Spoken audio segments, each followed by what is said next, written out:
જય હિન્દ દોસ્તો, ચાલો આપણે આજે રાજધાની દિલ્હી વિશે વાત કરીએ. દિલ્હીમાં હવાનું પ્રદૂષણ એટલે હદ સુધી ખરાબ થઈ ગયેલું છે. લોકોને શ્વાસ લેવામાં તકલીફ થાય છે. લોકો ઓક્સિજનના બાટલા હાથે લઈને ફરે છે. એક્યુઆઈ લેવલ તો 400-500 ની પાર જાય છે. ત્યારે પબ્લિક દ્વારા પ્રોટેસ્ટ કરવામાં આવે છે. ત્યારે દિલ્હી પોલીસ દ્વારા પ્રોટેસ્ટ કર્મીઓને કઈ રીતે વિખેરવામાં આવે છે તમે જોઈ શકો છો.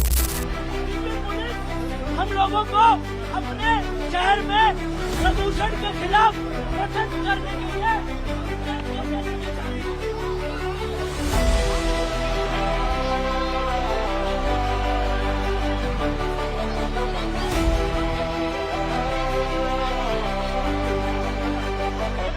हमारा एक ही मुद्दा है, वो है साफ हवा का। और ये प्रॉब्लम बहुत सालों से चल रही है, लेकिन कोई एक्शन नहीं लिया जा रहा है। ये हमारे कॉन्स्टिट्यूशनल राइट्स का वायलेशन है और कोई ना कोई एक्शन लेना जरूरी है। हम 10 साल से इस बात से जूझ रहे हैं। हर बार हमें कुछ ना कुछ बोल के टरका दिया जाता है, लेकिन कोई किसी को नहीं पड़ी है सिटीजन की हेल्थ की, सिटीजन के लाइफ की। It is a violation of article 21, our right to life. We don't have clean air to breathe. मुझे नहीं पता हम किस चीज का इंतजार कर रहे हैं।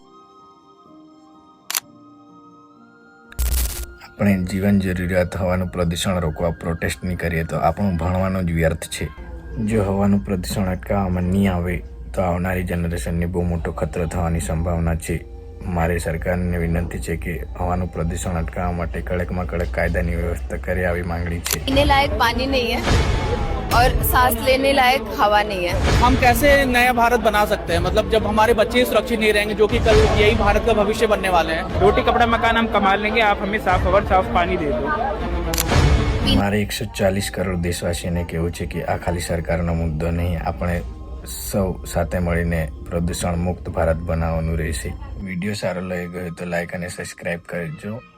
આમ જ આપણે દેશના મુદ્દા ઉઠાવતા રહીશું, ન્યાયની માંગણી કરતા રહીશું. જય હિન્દ, જય ભારત, સત્યમેવ જયતે.